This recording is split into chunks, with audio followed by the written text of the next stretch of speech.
All right, welcome back to the Elias Macko Show. We're continuing our tour of speaking with those who were victorious in the Montreal municipal election.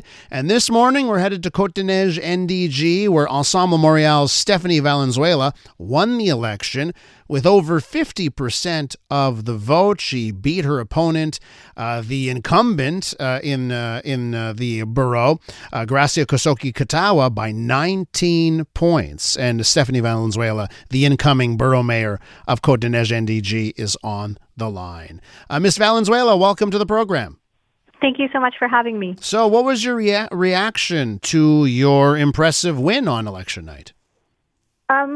To be honest, I was quite in shock the entire evening. It took me some time to accept that was the actual results. I was there in 2021 when we were almost at the same position, and a few hours later, my colleague had to accept the fact that he had lost the seat. So I was very nervous, but to see after that there was that much of a margin, it really showed the work that we did over the last few weeks during the campaign.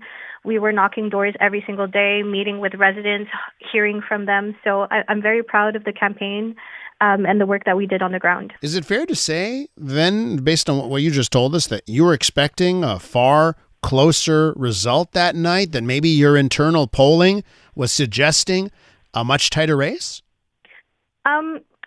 To be fair, when it comes to campaigns, especially in the borough of Côte-des-Neiges NDG, you really never know what to expect. It's the kind of borough that can go any which way. So we just really came in with the intention from the beginning of the campaign of doing everything that we can to meet as many residents as possible, to knock on as many doors as possible, to call as many people as possible, to figure out, what can we do in terms of improving the borough and hearing from as many people as possible. So, we weren't 100% certain. What we were getting at the door was a lot of positive responses and a lot of people saying that they wanted change, but you just never know with such a borough.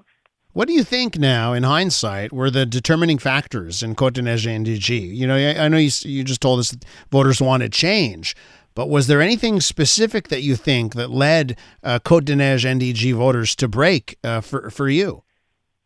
I've been a sitting city councillor for the last 4 years. I've been representing the district of Darlington for 4 years, and it has been the honor of my lifetime.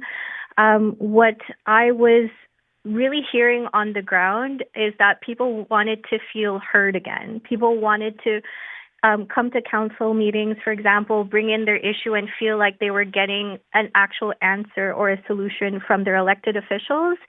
And that was what I was doing as a city councillor for the last 4 years. So, I have a lot of respect for my colleagues that were there from 2021 to now. But at the end of the day, the residents, what they've been looking for is change, and they want to be able to address the priorities that they feel weren't addressed over the last 4 years. And my team was able to at least share that we're capable of doing that. And we're grateful to, the residents of Côte-des-Neiges NDG for giving us that chance. So now we really just need to get to work. So what type of change should the residents of Côte-des-Neiges NDG be expecting here? Is there anything that you know for sure that is on the list, high above on the list for you of actual change? Well, our priority from the very beginning when we announced our candidacies in August is, for sure, housing, security, and back to basic services. I think the main thing that you're really going to see as of, us coming in is the approach that we take when we address these kinds of priorities. We're coming in very much with the approach that we're consulting residents and we're hearing from them on how we can improve a lot of services. For example, whether it's the picking up of garbage on the street, the clearing of, the snow that's going to be coming up this season.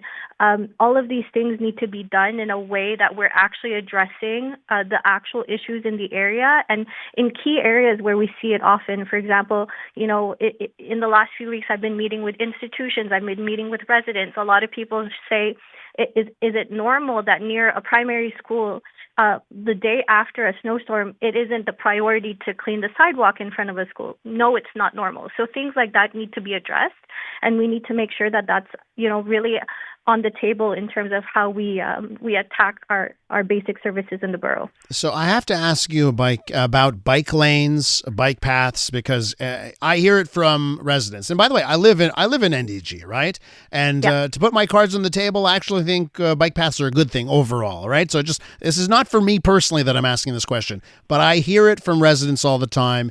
And I see the Facebook groups, particularly when it comes to that Terrebonne bike path.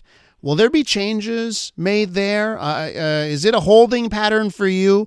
Were there any promises made on bike paths from you in your borough? Well, thank you so much for the question. It gives me the opportunity to clarify once again our position on the bike paths.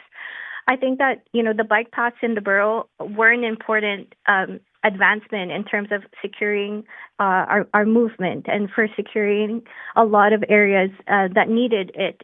But again, in the way that it was imposed in the borough, it created a lot of discontent and dissatisfaction.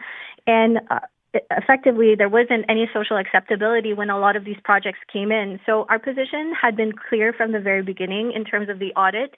Now we understand that there had actually been 2 reports done by the previous administration. We need to look at those recommendations, and I need to do my job and make sure that if in those recommendations there isn't any aspect, for example, that includes how institutions were impacted from the McKay Center to St. Monica's Church, for example, or parking, for example, for senior citizens that need handicap prioritization. Like, all of these need to be taken into consideration, and these are the things that we need to look at in order to make the adjustments.